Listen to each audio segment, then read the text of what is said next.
This is Francesco Abbruzzino with the Uncensored Report. Okay, hey, I see my dog Dino hanging out in the chair there. Okay, I want to talk a little bit about Facebook and some of the new punishment plan they're using, the new approach to being the thought police and attacking the rights to free speech with this monopoly. You know, and these guys, I tell you, Facebook, the Googles of the world, the YouTube should be considered utilities, or in the same manner. They have such a monopoly on the internet, it's ridiculous, and something needs to be done. Everyone knows about my 700,000 plus Facebook page that I still have, that they came in and I was doing some attacks against BLM and their approaches, and then Facebook came in and said, oh, we're shutting you off, and they took it offline. I still have it, I just can't publish it. And they said it was because I did a name change a year and a half prior, a name change that they approved and ran through their whole process and system. Amazing. In reality, it was, what happens is BLM had a bunch of people just reporting me. But this is what this social media giant does, and they have announced this new controversial policy where they use groups like the Southern Justice Policy Center, or Poverty Center, whatever the hell they are, which is a Soros-funded left-leaning group. The goofs over Snopes. I put up another document indicating where they were wrong again on something. And it's funny, if any of you have taken the time to read their divorce papers, they actually have a girl that's a call girl that works for pulling the information, and they revealed that all we do for pulling information is go on the web and search, just like any other Tom, Dick, and Harry. But it was interesting just to read how everybody relies on these unscrupulous husband and wife, or ex-husband and wife, and it's amazing. Back to this though, the fake news. They're doing this all on a premises of fake news. You know, they're going to begin to punish the people that have articles that they consider fake. You know, how dare someone go out there and speak their mind on social media, and if someone doesn't like it, they can just say, hey, it's fake. And we've seen this just here locally. I'll put out stuff with videos where the local politicians will be saying stuff on video. I'll put the emails showing where they're saying it, and they'll say fake news. And they won't give any evidence, any factual documentation to support why it's fake. They'll just say fake news. Or they'll sit there like, oh gosh golly, I would never do that, gosh golly. We've seen it all before. This whole free speech thing, it's become such a burden to people. You know, these stories, these posts, these social media things. You know, they go on, they disapprove. What they're going to do is if they disapprove of you and they don't like the ideology that you're pushing, because the ideology or the isn't in line with their moral train of thought, their moral high ground that they're taking, then they're going to deem it fake news, and they're not going to allow you to advertise. I don't advertise on Facebook, so I don't really care about that. But I don't think that's what they mean when they're advertising. Mine's all been organic growth. On all my groups and Facebook pages, the 90,000, it's all been organic. And I think what they mean is advertise in terms of putting out an article and allowing it to go out to the masses. They're going to restrict it without you knowing it. And that's the way they play the game. And a lot of times people say, well, why are you on it if you hate it so much? You have to use that as a medium to get the communication out. So, you know, unfortunately, we won't see the likes of YouTube, because YouTube's doing a massive censorship now. Google's starting to do it. Facebook's doing it. And you probably won't see them doing it to media outlets like CNN, who admittedly has gone out and pushed fake news. I don't know how many stories I put out where they're pushing fake news. They're creating the news for you down there. Will the giants crack down on them? No, because ideologically CNN, MSNBC is in line with them. And what they want to do is they want to silence the dissenters.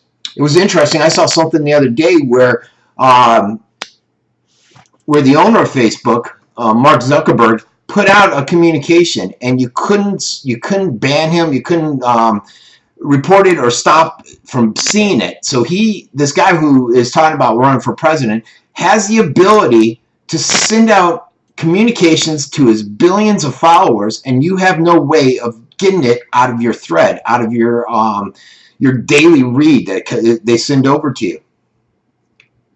Yet they're willing to go out and they want to censor, they want to punish people that say things that these authorities, these and most times progressively left-leaning Antifa types, if you will, deem unacceptable. And what this creates is the cornerstone to totalitarian regimes where they can go out there and censor the information that you want to put out. Yet they won't censor governments. They won't censor mainstream media.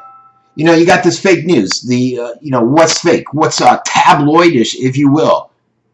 If anyone with 1 ounce of senses is out there and access the internet, they should be able to ferret through and be able to tell that, hey, this is fake news. It's the Onion.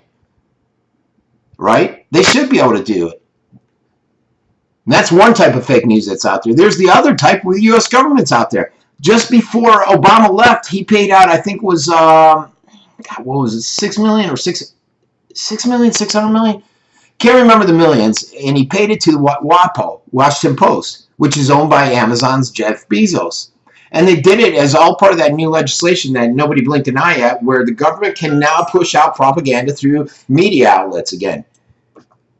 But yet, that will make it through. Just check who talked about this. Rutherford Institute talked about it. How corporate news and media, because they own everything and they're pushing out the government's propaganda and they're being paid like as in Bezos is. Institutions like the New York Times suggest that Facebook and Google should appoint themselves the arbitrators of the truth out there on the internet and start censoring everything, which they're essentially doing. I mean, it's gotten bad on YouTube. Facebook's just as bad. Google's getting really bad. And what this does is it establishes a dangerous precedence. I mean, you may not like the fact that Antifa's saying something. You may not like the fact that the Black Panthers, the BLMs, the white supremacists are out there saying something. But we're in a society where we believe, and a cornerstone of our society is the right to freedom of speech. If you don't like what they're saying, you don't have to watch it. You don't have to listen to it. But a lot of times what happens is these individuals, and I see it all the time, you see it on the right and left, they'll go out and they won't listen to MSNBC because they're pushing a progressively liberal agenda or narrative out there. And what they'll do is they'll just listen to something like Rush Limbaugh. And they're putting themselves in what we call the echo chamber, which isn't good because you're just hearing the thoughts and the narrative and the direction, the political ideology that you support, instead of listening to other individuals and seeing that, hey, maybe we're wrong on our side. The echo chamber, which is dangerous. And this little sleight of hand that they're doing here, this little maneuver that they're doing with Facebook, where they're censoring, it's where it's almost, a lot of this I think is supported by government and corporate America, and they're going down a dangerous road where they're out of control, where they're essentially putting, it's amazing, and I keep getting sidetracked. It's amazing if you look at mainstream media nowadays, and if you go back to even when I was a little kid, and you're looking at mainstream media, and it's always the same. And that's one thing I noticed when I started doing this whole local scoop thing and then national 8 years ago. They always push out the same news. And then I started pushing it out and they start cracking down on the little guy. I remember one time the Ridiculous Observer up in Sarasota, I had one word in a similar sense to theirs, and one word was the same as theirs, and they freaked out, threatening suits. And I'm like, these guys are ridiculous. And that's part of the reason why I do mainly videos now. So I can avoid this harassment that I'm getting from the local MSM. But it's dangerous what they're doing. How what they do to back on track. They push out the same narrative. If you watch NBC, CBS, even Fox, it's all the same stories, all the same narratives that they're pushing out. And what I notice is how much other news is out there when I started going out and listening to live videos, people on the scene. I was listening to watching live videos of that Charlottesville. And what MSN was pushing out was not exactly what I was seeing on there. And it's come back to bite them now. People are actually realizing that the FBI, the Department of Homeland Security, all have listed them as Antifa as a terrorist, domestic terrorist group, which is counterproductive to what MSN was pushing, that they were a peaceful, loving group out there to fight the white supremacists.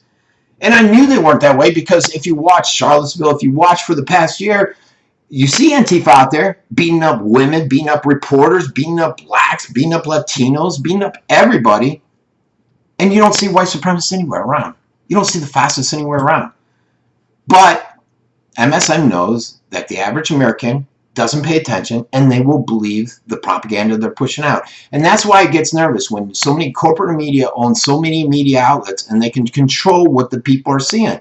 And that's what corporate media is trying to do now. They've lost control of the news cycle. You just don't watch it on TV or in the newspapers that 90% of corporate America owns, or six of the largest corporations own 90% of the media outlets. And now people like myself are able to push out information, and they don't like that. So they're trying to figure out, how can we shut down that how can we shut down that faucet, turn it off? And one way to do it is Facebook, Google, and all the Twitter, to control them, to censor them. And what's happening is this whole totalitarian approach they're doing is becoming the best friend of the governments, of the news media, of the corporations, because it's silencing that little funnel that they had. And that's why I keep directing more and more people to my website. I'm saying uncensoredreport.com, uncensoredreport.com. And just go there daily, whenever you can, because I know I'm being censored to some degree on the social media platforms. That's it. That's Frank Abbruzzino with this rant and the Uncensored Report. Everybody have a great weekend.